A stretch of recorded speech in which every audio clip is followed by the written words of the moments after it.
nous allons recevoir le pasteur et berger de l'Assemblée chrétienne d'évangélisation de Doluzi. J'ai cité le pasteur Miaka Kolela Destin Trésor. On applaudit l'homme de Dieu très fort.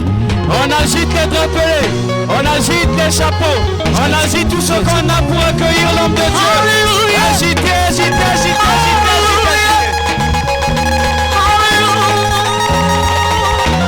Alléluia.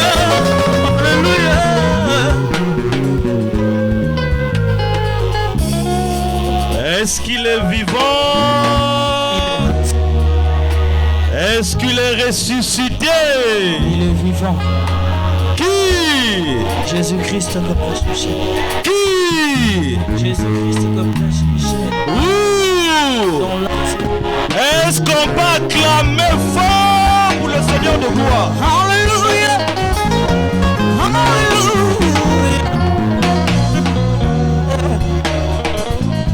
Est-ce que tu es dans la joie ce soir? Qui est dans la joie ce soir avec moi? Pourquoi es-tu dans la joie? Oh, est-ce que c'est beau? On acclame fort pour le séjour parce que Prince Michel le métier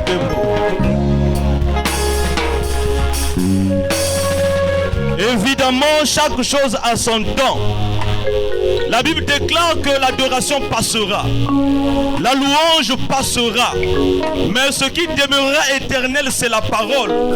Et c'est cette parole qui nous a réunis, toi et moi, en ces jours, en ces lieux, en ce moment, parce qu'il n'y a rien de plus important que la parole. Voilà pourquoi toi que de près ou de loin, enfant de Jésus-Christ, d'entier, le moment est venu d'ouvrir tes oreilles afin d'écouter la parole, de recevoir la parole, pour que tu ne sortes pas en ces lieux comme tu es venu. Parce que nous savons que bien-aimé de Dieu, au commencement était la parole. La parole était avec Dieu et la parole était Dieu. Toutes choses existent par la parole. Et rien de ce qui existe sans la parole. Une fois que tu reçois la parole, tu reçois Jésus. Et si Jésus peut rentrer au-dedans de toi, il a dit dans Apocalypse 3:10, voici je me tiens à la porte et je frappe. Si quelqu'un entend ma voix, ouvre la porte. Moi Jésus, je rentrerai chez lui, je souperai avec lui et lui avec moi. Moi et mon Père, nous érigerons en lui notre demeure. De manière, si tu marches, ça ne sera plus toi qui va marcher. Si tu parles, ça ne sera plus toi qui va parler. Et à ce moment-là, quand tu vas sortir en ces lieux, bien-aimé de Dieu, tous les esprits inférieurs seront au garde à vous devant toi. Pas seulement parce que c'est toi, mais c'est parce que dedans de toi, tu as reçu le Seigneur Jésus-Christ que prêche Michel. Et c'est le moment le plus important, bien-aimé de Dieu.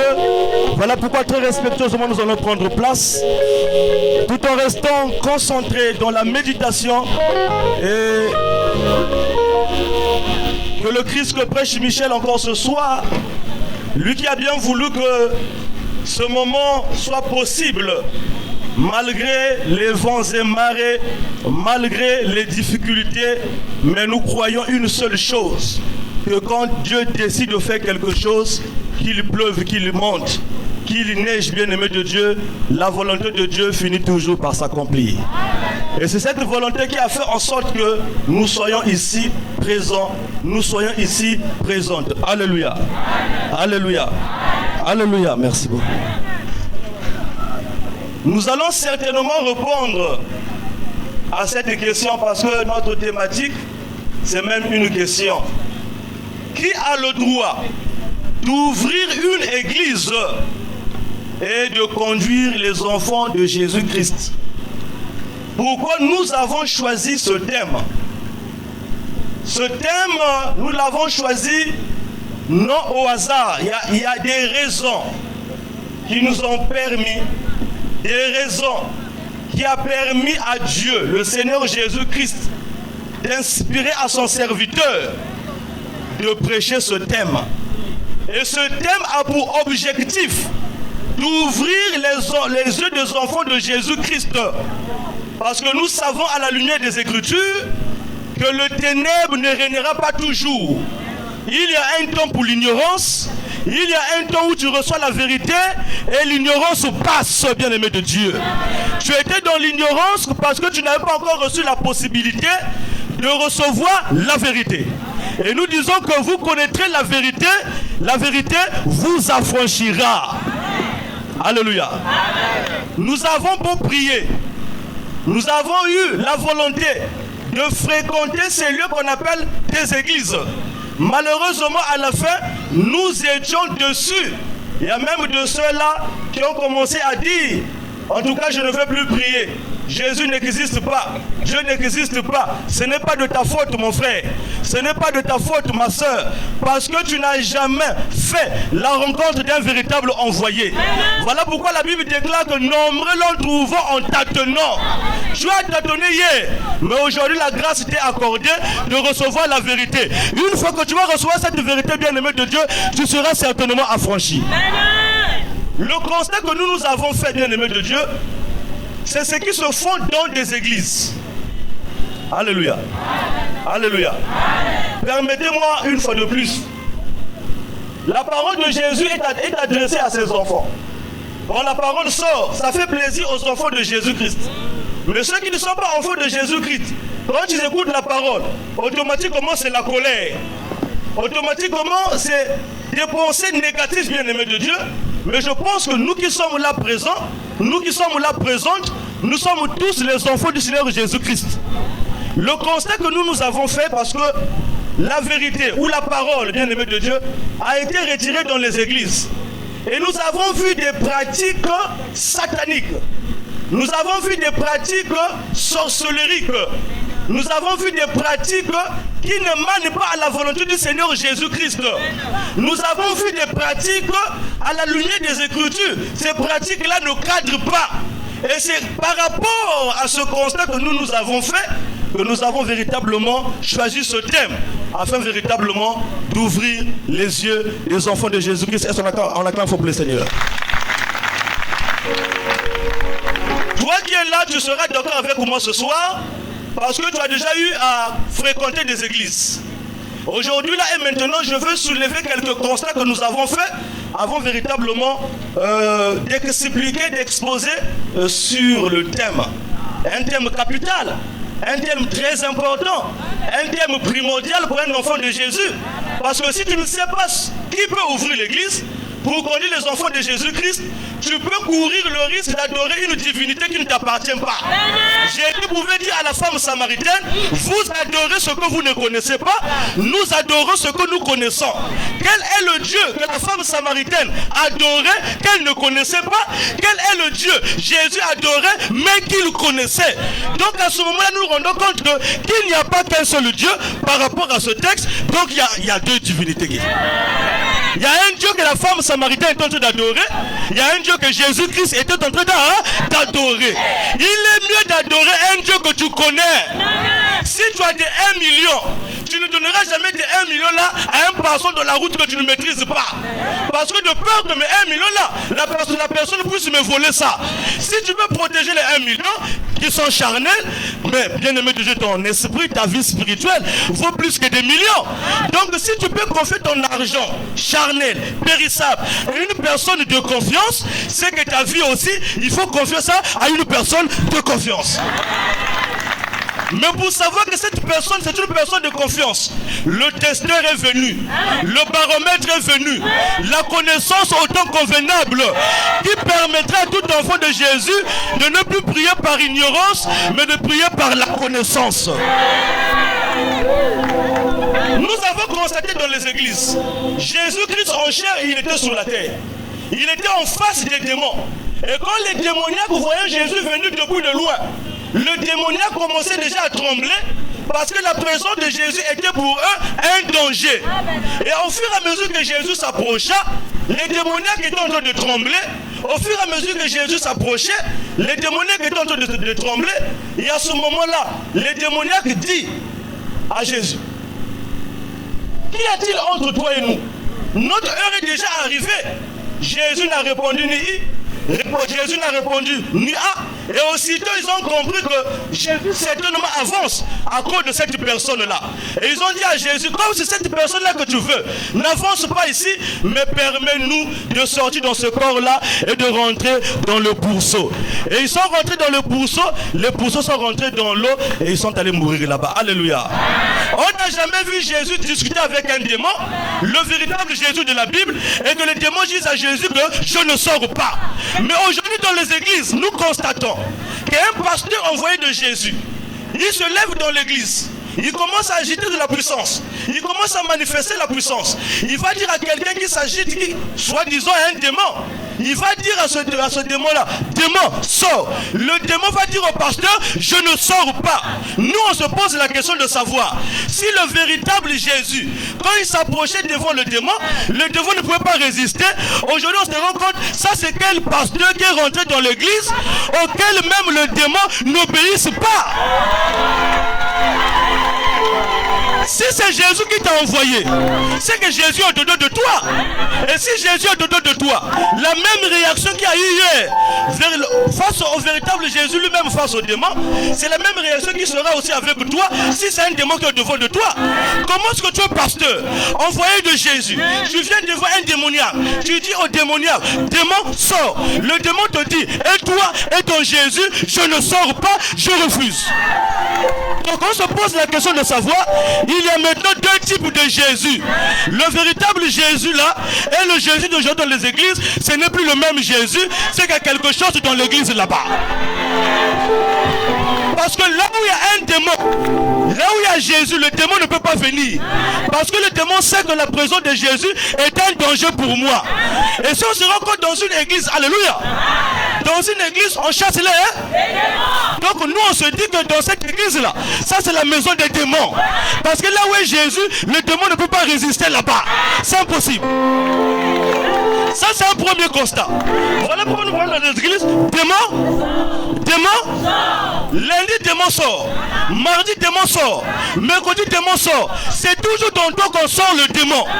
Quand est-ce que toi tu vas recevoir Jésus afin que le démon ne revienne plus?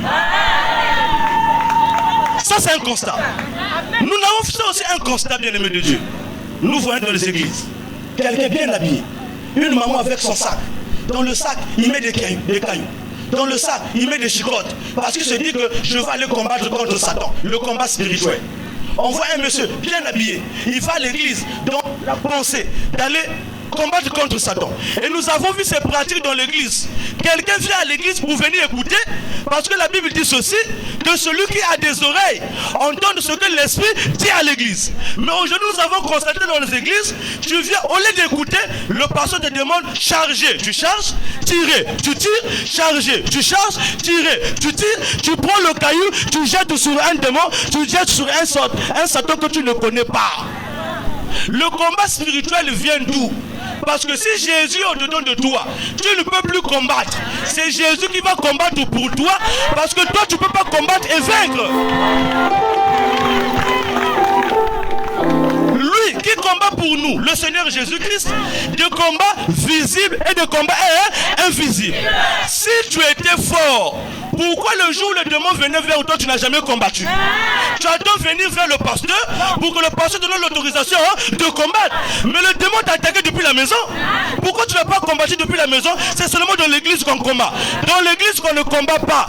Dans l'église on vient écouter la parole. Et à chaque fois que la parole rentre, la maladie sort. À chaque fois que la parole rentre, le démon sort. À chaque fois que la parole rentre, les voisins sont mal à l'aise. Donc nous avons constaté que on a enlevé la parole, parce que la parole c'est Jésus. Quand on enlève la parole, quand on enlève la vérité, on enlève Jésus, et le pasteur lui-même prend la première place. Viens, je vais te donner, viens, je vais te guérir. Mon frère pasteur, tu es créature comme moi. Toi et moi, c'est Jésus qui nous a créés. Depuis quand une créature bénit une autre créature? Depuis quand une créature protège une autre créature? Ne peut bénir, ne peut protéger, ne peut veiller. Il n'y a que le Seigneur Jésus-Christ lui-même. Si tu es envoyé, Jésus dit que je ne donnerai ma gloire à personne. Montre-moi le chemin de Jésus. Et toi et moi, nous irons vers Jésus pour que Jésus nous protège, nous bénisse et veille et prend soin de nous, bien-aimés. Et le pasteur, voyant cela, que le peuple de Jésus manque de connaissances, parce que la Bible dit que mon peuple meurt faute de connaissances. Alors il se lève là, un super pasteur, un super homme, alléluia. Il dit, viens, je vais te donner. Viens, je veux faire ceci. Si ce n'était pas moi, si ce n'était moi, ce n'était moi. À ce moment-là, il prend la gloire de Jésus. Jésus se met de côté et c'est l'homme qui prend la place. C'est à ce moment-là que nous se disons que dans l'église, il y a un véritable problème. Et quand nous voyons ces constats, quand nous voyons ces réactions, nous disons que véritablement, c'est la vérité. Que la promesse annoncée par l'apôtre Paul, que vous verrez la manifestation de l'impie qui se lèvera au-dessus de tout ce qu'on appelle Dieu ou de ce qu'on adore jusqu'à s'asseoir dans le temple de Dieu, c'est proclamant lui-même Dieu. Le temps là est arrivé, l'église est véritablement investie. Voilà pourquoi aujourd'hui nous sommes venus à Tchétché ici. Toi enfant de Jésus qui nous écoute, bien-aimé de Dieu, on ne prie pas par fanatisme, on ne prie pas par suivisme, alléluia. Au ciel et là-bas le jour que tu vas mourir, il n'y a pas un chemin, église A, église B pour que tu rentres au ciel. La porte d'aller au ciel, c'est l'envoyé. S'il n'y a pas envoyé, il n'y a pas l'église, il n'y a pas Jésus-Christ. Et bien aimé de Dieu, toi tu ne peux jamais recevoir la vie. C'est l'envoyé qui donne la vie. C'est l'envoyé qui représente Jésus sur la terre. Voilà pourquoi nous avons dit, nous avons tant prié. Aujourd'hui la réponse est donnée. Pourquoi tu es dessus? Il y a chaque fois que c'est la peur qui t'environne. Alors que Jésus dit que je vous laisse ma paix. Je vous donne ma paix. Mais pas comme le monde la donne. C'est que le monde pense à donner une paix, mais qui est différente de la paix de Jésus. Et la véritable paix, c'est Jésus qui la donne. Tu donnes dès que même quand il y a une souris dans la maison qui essaie de faire un peu le bruit. Jésus, Satan, le feu, le feu, le feu, le feu. Tous les jours que nous avons jeté le feu dans le camp de l'ennemi, le camp de l'ennemi n'a jamais brûlé. Au contraire, il y a plusieurs des églises dans la ville de Pointe-Noire. Moins des hôpitaux, moins des écoles, plusieurs des églises. Mais ces églises-là font quoi? Ils ont quelle mission? Quel est leur rôle? Malgré qu'il y a plusieurs églises, mais nous constatons qu'au lieu que le mal puisse diminuer, au contraire, il y a encore le mal qui monte, malgré la multiplicité des églises là. Voilà pourquoi nous posons la question de savoir, mais quel est le rôle de cette église A? Quel est le rôle de cette église B? Quel est le rôle de cette église C? On ne peut pas ouvrir l'église pour faire la même chose, ça ne marche pas. Tu te revoltes à gauche pour aller à droite, faisons encore les mêmes choses. Ça ne marche pas, bien-aimé de Dieu. Voilà pourquoi toi qui es là, bien-aimé de Dieu, nous voulons te dire, qui a le droit d'ouvrir une église et de conduire les enfants de Jésus? Premièrement, nous définissons une église comme étant le rassemblement des enfants de Jésus autour d'un envoyé. Donc s'il n'y a pas un envoyé, il n'y a pas d'église. Parce qu'un envoyé égale une église. Et Jésus n'a jamais envoyé deux envoyés au même moment auprès d'un même peuple. Et donc on va se poser la question de savoir, si dans Tchétché, il y a 5 églises, il y a 10 églises, il y a 20 églises, on va donc se dire, donc il y avait envoyé. Bon, qui est venu avant qui est venu après qui, et pour faire quoi?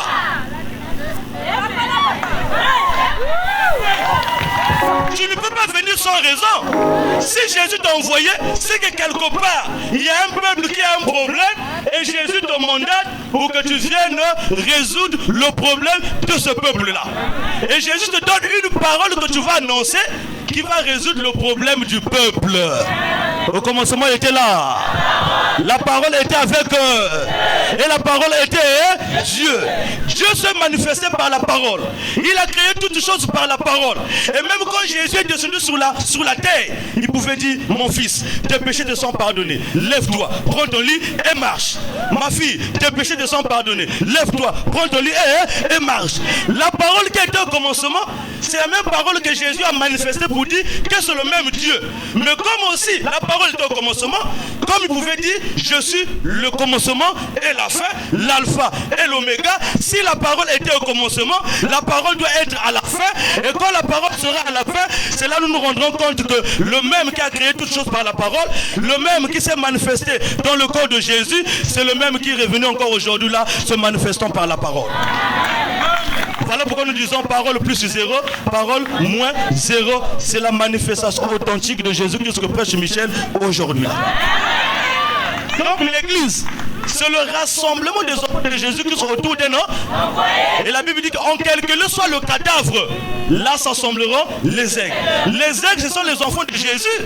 Le cadavre ici, c'est la parole qui n'est annoncée que par un homme envoyé. Donc s'il n'y a pas la parole, puisque la Bible dit que mes brebis connaissent ma voix.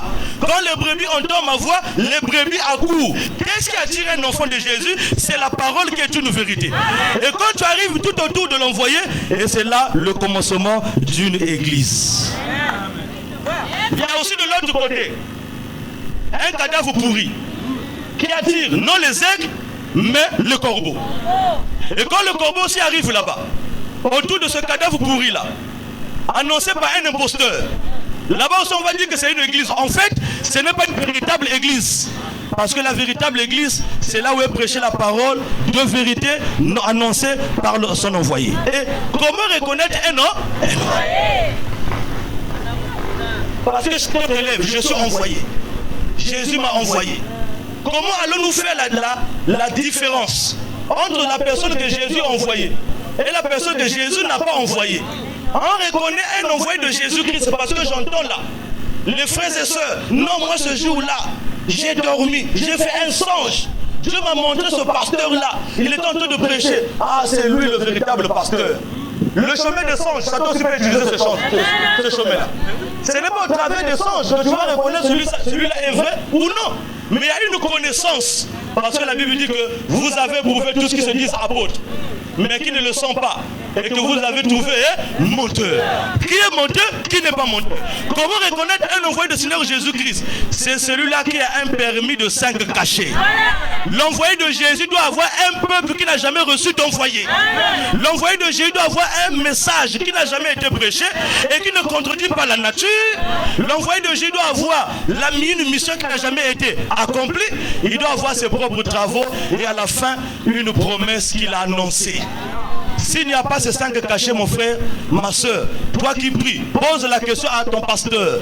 Tu dis que tu as envoyé, oui. Où est ton permis de 5 cachets? À savoir, un peuple qui n'a jamais reçu d'envoyé, un message qui n'a jamais été prêché, jamais su, et qui ne contredit pas la nature, une mission qui n'a jamais été accomplie, tes propres travaux à toi, et à la fin, la promesse qui annonçait que toi tu devais venir. Quand tu vas lire cette promesse, tu diras maintenant que cette parole de l'écriture que je viens de lire s'est accomplie aujourd'hui parce qu'il est question de moi pour faire ceci et pour faire cela. S'il n'a pas un permis de conduire de 5 cachets, ce n'est pas un envoyé bien-aimé de Dieu.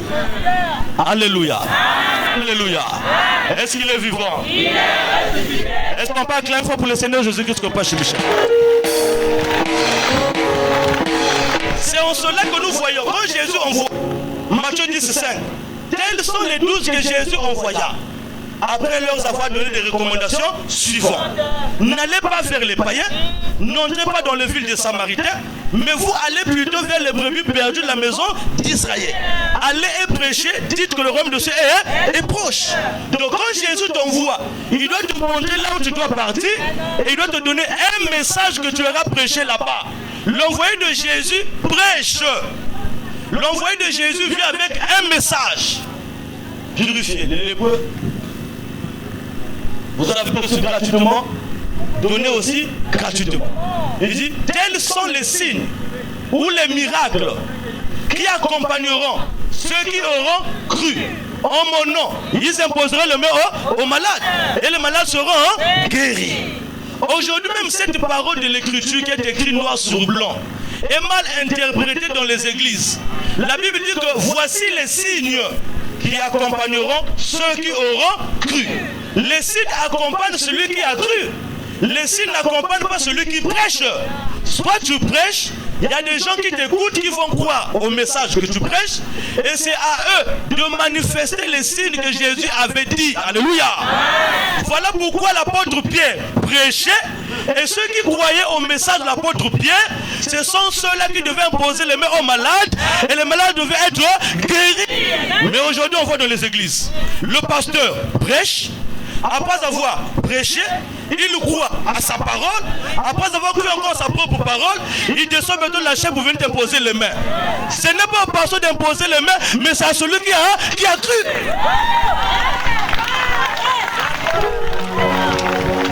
Pasteur, tu as prêché? Oui. La Bible dit que les miracles ont plus ceux qui auront cru. Moi j'ai cru. Si c'est moi qui a cru, ce n'est pas à toi d'imposer les mains, mais c'est à moi d'imposer les mains. Et c'est quoi ce phénomène enfant de Jésus? Il n'y a que toi qu'on impose les mains. Il n'y a que toi dont on chasse les démons. Il n'y a qu'en toi qu'on prie. Il n'y a qu'en toi on fait des exercices. Jésus dit que tel que moi je suis, tel que vous aussi vous serez. Mais pourquoi que moi? Il n'y a que moi. Il n'y a que le pasteur aussi qui est le Superman. Et celui qui chasse, c'est celui qui dit, c'est celui qui parle. Quand est-ce que moi je serai comme le pasteur? Si tu es envoyé de Jésus, fais-moi comme toi, afin que moi aussi, que je sois capable aussi de préserver ma vie. Seulement le pasteur, seulement le pasteur. Toi tu es resté un enfant. Et la Bible dit que nous devons croire de la connaissance du Fils de l'homme. Et que dit? Ces signes-là se sont manifestés dans le ministère des 12 apôtres envoyés par Jésus dans la maison des brebis perdues. Et c'est là-bas qu'on a manifesté ces signes-là. Paul est venu chez les païens. Paul dit ceci: que l'évangile qui a été prêché par moi, je ne l'ai ni reçu, ni appris d'un homme, mais ce n'est pas une révélation. Un envoyé ne peut pas sortir d'une école théologique. Là, je dis à la connaissance des enfants de Jésus-Christ qui m'écoutent. Je ne m'adresse pas d'abord aux pasteurs. Moi, je m'adresse aux enfants de Jésus-Christ. Parce que quand les pasteurs écoutent ça, ils se disent qu'on les attaque, on va les attaquer. Non, non, non. Nous, on ouvre les enfants de Jésus-Christ les yeux. Parce qu'à eux, c'est à eux de poser les questions afin de savoir quel est le Dieu qu'ils sont en train d'adorer. Alléluia. Alléluia. Est-ce qu'il est vivant? Il dit l'évangile qui a été prêché par moi, je ne l'ai ni reçu, ni appris d'un homme, mais ce n'est pas une révélation du Seigneur Jésus-Christ. Donc, un envoyé ne peut pas sortir d'une école théologique. Un envoyé, ce n'est pas quelqu'un qui est auprès d'un autre homme. Un autre homme l'a consacré, il dit va former ton nez. Si toi tu me vois, donne-moi le peuple, donne-moi le message, donne-moi la mission, donne-moi mes travaux et donne-moi la promesse. On n'a jamais vu dans la Bible là où Paul s'est séparé de Timothée, ça n'existe pas. D'abord la séparation n'est pas de Christ, la séparation c'est de Satan. Là où les gens se séparent, c'est pas Jésus qui est là-bas, c'est Satan qui est là-bas. Et surtout quand vous voyez les raisons de leur séparation, bien-aimé de Dieu, ça fait même mal au cœur. Et on voit les enfants de Jésus-Christ acclamer, soutenir, sans pourtant comprendre, sans pourtant avoir la connaissance. Alléluia. Là-bas on envoyait Pierre, les brebis paient la maison d'Israël. Ici on envoie Paul vers les païens.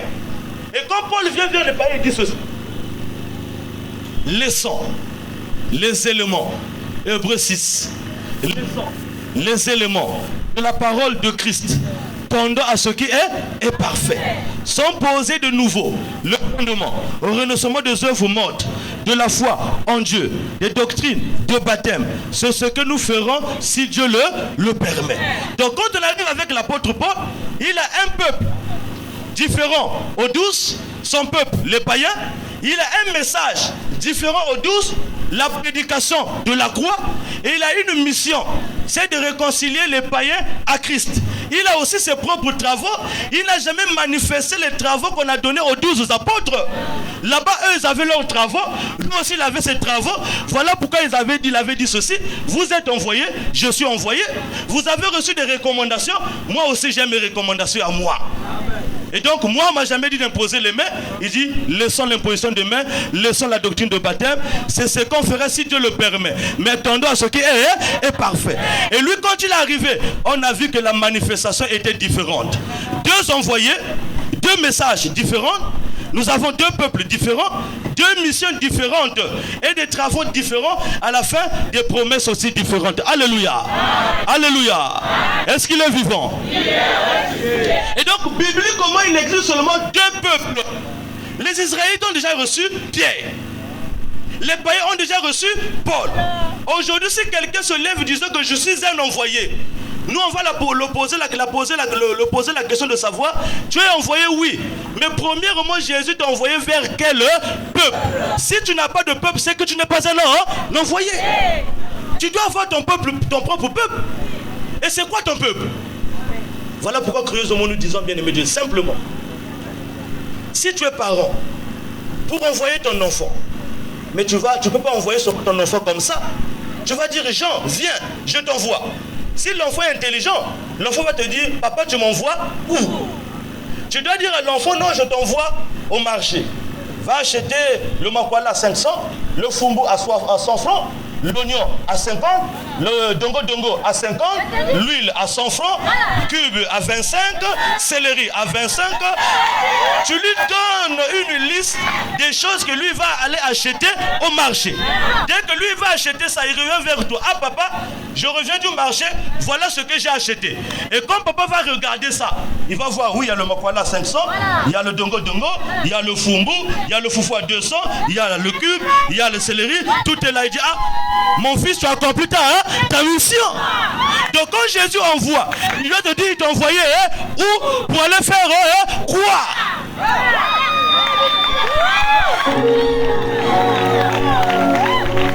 Si tu ne réponds pas à ces questions-là, bien-aimé de Dieu, alléluia, c'est à toi de prendre tes responsabilités en tant qu'enfant de Seigneur Jésus-Christ.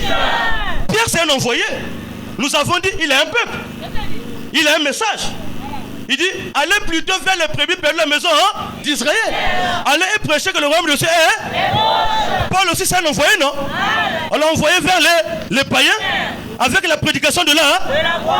Toi, tu es envoyé. Vers quel peuple content? Envoyé avec quel message? Voilà la question. Alléluia. Sinon, tu vas te lever. La Bible dit. La Bible dit, vous imposerez les mains aux malades. Et les malades seront guéris. Au lieu que ceux qui croient à ton message, qu'ils imposent les mains, c'est toi qui imposes les mains. Et il y a le phénomène, ces phénomènes que nous voyons dans les églises.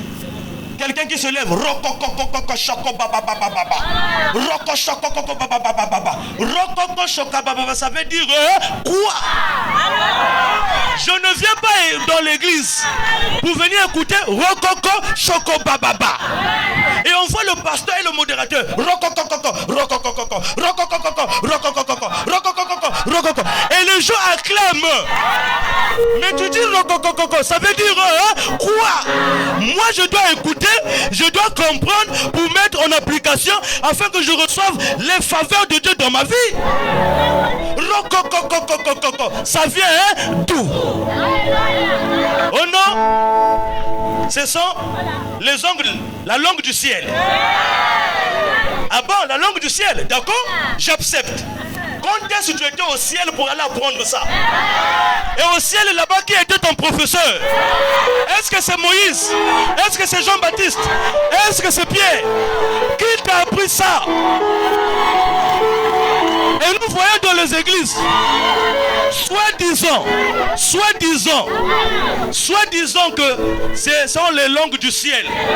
Mais on voit dans l'église le pasteur qui apprend ça à ses adeptes. Roko, roko, roko. Répète. Roko, roko, roko. Shiko baba baba baba. Shiko baba baba baba. Depuis que tu as commencé à dire roko, shiko baba baba, qu'est-ce qui a changé dans ta vie? Depuis que tu as commencé à combattre, le fait de le connaître, qu'est-ce qui a changé dans ta vie? Parce que c'est pas jeter dans le corps, le feu de le corps de l'ennemi qui change ta vie. Ce n'est pas dire rokokoko shika baba qui change ta vie, mais c'est la parole prêchée par un envoyé qui va changer ta vie.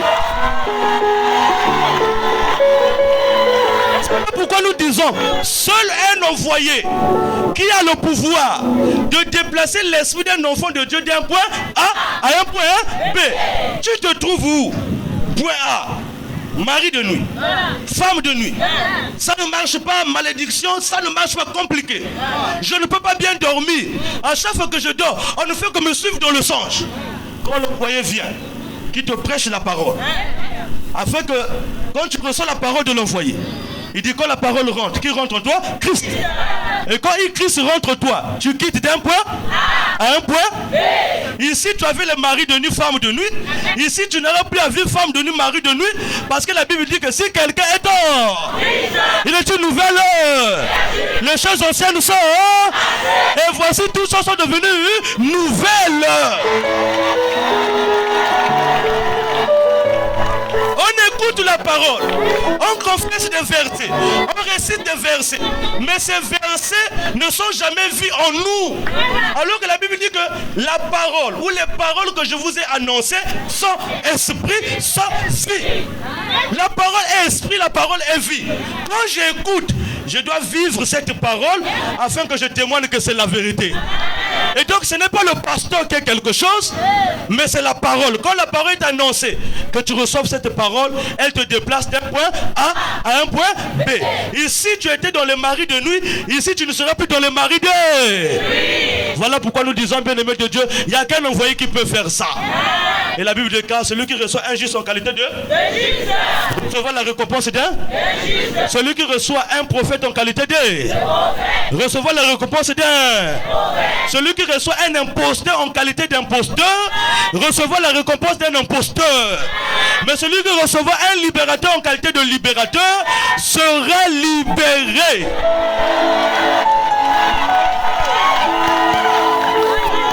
Et l'ennemi de la nouvelle vérité, c'est l'ancienne erreur. Vous connaîtrez là. La vérité vous a.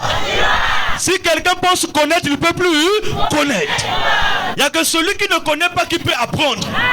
Et bien aimé de Dieu, la possibilité est donnée à toi, enfant de Jésus, qui est véritablement à Tchétché. Pose la question de savoir, pasteur, tu es envoyé? Oh oui. Mais tu es envoyé, tu as un père spirituel qui t'avait imposé les mains. Qui a imposé les mains à Pierre? Personne. Qui a imposé les mains à Paul? Personne. Qui a imposé les mains à Moïse? Personne. Qui a imposé les mains à Jean-Baptiste? Personne. Mais toi tu es envoyé, tu es le seul d'avoir un envoyé avec un père spirituel. Un envoyé n'est consacré de personne. Et c'est toi, enfant de Jésus, bien-aimé de Dieu. La comédie a trop duré. Bamé Sakananga aussi ming. Bamé Diambonganga aussi ming. Bamé monter descendre aussi c'est trop. Boubouya vérité me couche na quartier ngen tchétché. Yambu vérité passer na quartier également. Alléluia. Oh, mon église c'est la meilleure. Mon pasteur c'est le meilleur pasteur. C'est pas le pasteur qui est allé à la croix pour te sauver. L'église ne va jamais te sauver. Mais il y a seul Jésus qui peut te sauver au moment de la parole qu'il a donnée à son nom, à son envoyé. Qui est envoyé aujourd'hui là? Aujourd'hui c'est seulement le Congo-Brazzaville. Précisément nous sommes à Pointe-Noire. Allez, va dans le monde entier. Va partout à Kinshasa, va partout au Cameroun, au Nigeria, partout. Tout le monde parle de Jésus. Mais bien aimé de Dieu, il n'y a qu'un seul Jésus. Mais s'il n'y a qu'un seul Jésus, pourquoi on a plusieurs églises qui parlent du nom de Jésus? Et pourquoi on n'est jamais ensemble comme les 12 auparavant? Pourquoi nous on s'est séparés? Si on s'est séparés, c'est qu'il y a quelque chose qui ne va pas. Et nous les enfants de Jésus, on a trop prié un Dieu, bien aimé de Dieu, qui ne nous appartient pas. Parce que parmi les vérités que nous avons, parmi les révélations que nous avons reçues, bien aimé de Dieu, alléluia. Et nous ne cesserons jamais de dire merci à ce Jésus-Christ qui a envoyé Michel le métier. Et c'est lui qui nous a ouvert les yeux. Parce que moi, ma compréhension était que c'est ce que moi je connaissais. Partout je vois une église propre, avec des chants, des chaises, bien, carolées. Je dis que ici c'est l'église de Dieu. Mais quand il arrive, il dit que non, il n'y a qu'un seul Dieu. Mais il y a deux divinités. À savoir, Jésus est une divinité, Satan aussi est une divinité. Jésus peut envoyer, Satan aussi peut envoyer. Voilà pourquoi il n'y a que deux chemins. Un chemin, la vérité et la vie. L'autre chemin, le mensonge et la mort. La vérité et la vie. Le Seigneur Jésus-Christ. Le mensonge et la mort, c'est Satan. Tu te trouves de quel côté, bien-aimés frères et sœurs? Dans la ville de Tchétché ici. Alléluia. Tu te trouves de quel côté? Est-ce que tu suis celui que Jésus a envoyé? Ou est-ce que tu suis celui que Jésus n'a pas envoyé? Comment savoir? Je l'ai déjà dit ici. C'est à toi d'être attentif, bien-aimé de Dieu. Un envoyé, on le reconnaît par 5 critères de reconnaissance. Pour ce point, on prend seulement 3. Le peuple, le message et la mission. Un peuple qui n'a jamais reçu d'envoyé. un message n'a jamais été prêché. Et une mission qui n'a jamais été accomplie. Je ne peux pas dire que celui-là n'a pas bien accompli la mission. Moi, je viendrai accomplir ça à sa place. Non. Une mission pour chaque envoyé. Et l'envoyé ne peut pas quitter la terre s'il n'a pas accompli sa mission. Jésus sur la croix, il dit, Père, on t'a mis, je remets mon esprit car tout est tard. S'il ne pouvait pas accomplir sa mission, il ne devait jamais partir. Tu dois accomplir la mission pour aller rendre compte que la mission que tu m'as donnée, j'ai accompli. Voilà pourquoi je viens te rendre compte. Si tu n'as pas accompli la mission, tu ne repartiras pas. Tu ne peux pas quitter la terre sans accomplir véritablement ta mission. Alléluia. On voit l'église, mais comme mingi. Diamouanza, mais comme falsifié. Diamouanza, mais comme interprété. Pas la volonté à Jésus, mais à propre volonté de mes intérêts à Bethléem aussi. Et Paul pouvait dire, mon fils Timothée, il viendra un temps là où les gens ne supporteront plus la saine doctrine, mais ayant les démonstrations d'entendre les choses agréables. Et ils se donneront une foule de docteurs selon leurs besoins. Jésus ne t'enseigne pas selon ta volonté, parce que ta volonté n'est pas la volonté de Jésus. Et Jésus t'enseigne selon sa volonté. Et c'est lui qui connaît ce qui te convient, bien-aimé de Dieu. Mais nous avons vu toutes ces réalités-là dans les églises. Le souci animé. L'assemblée chrétienne de l'évangélisation. On s'est dit qu'il y a de ceux qui adorent une divinité qu'ils ne connaissent pas. Laisse, on va aller à Tchétché. On va prêcher à Tchétché. On va leur dire, qui a le droit d'ouvrir une haie et de conduire les enfants de Jésus Christ. Quelqu'un va te dire, c'est mon église. Laisse-moi mon église. Ah, donc c'est ton église. Si c'est ton église, c'est pas l'église de Jésus. Mais je me rappelle, bien aimé de Dieu, Jésus arrivait dans le territoire de Césarée de Philippe. Il pouvait poser la question à ses serviteurs. Que dites-vous que je suis? Un seul parmi eux a pris la parole, a dit, tu es le Christ, le Fils du Dieu vivant. Jésus, tu es heureux, Simon, car ce n'est pas la chair ni le sang qui t'a révélé cela, mais c'est mon Père qui est dans les cieux. Et moi, désormais, je t'appellerai Pierre, et sur cette pierre, je bâtirai mon église. Donc, c'est Jésus qui bâtit son église sur un envoyé. Pourquoi? Parce que cet envoyé a reçu une révélation. Il dit que je te donnerai les clés du. Ce que tu liras sur la terre sera lié au. Ce que tu délieras sur la terre sera délié au. La clé est donnée entre les mains de l'apôtre Pierre, et c'est lui qui avait la possibilité d'ouvrir le ciel pour que tu rentres là-bas, te mettre en sécurité avec le Seigneur Jésus-Christ. Et aujourd'hui aussi, cette clé-là se trouve entre son véritable envoyé. Voilà pourquoi nous prenons du premier ciel au troisième ciel, et nous avons des témoignages bien aimés de Dieu pour cela. Cela est vie parce que nous sentons que, bien aimé de Dieu, quand nous recevons la parole, Christ au-dedans de nous, nous passons du premier au troisième ciel. Et à ce moment-là, le combat spirituel n'est plus ton partage. Les maris de nuit ne sont plus ton partage. Nourriture nocturne, on te suit même dans le songe. Tu ne vas plus rêver ces choses-là. Si tu rêves ça, bien aimé de Dieu, alléluia, ça sera peut-être toi qui vas encore le suivre, parce que si quelqu'un est en Christ et est une nouvelle créature, les choses anciennes sont. Et voici, toutes choses sont devenues. Et cela n'est possible que quand on reçoit l'envoyé du Seigneur Jésus. Voilà, bien aimé de Dieu, la réponse que nous donnons au thème. Et nous disons que les détails sont là, et je pense que ces détails-là, c'est demain matin à partir de 9h dans l'Assemblée chrétienne d'évangélisation. Je vous remercie.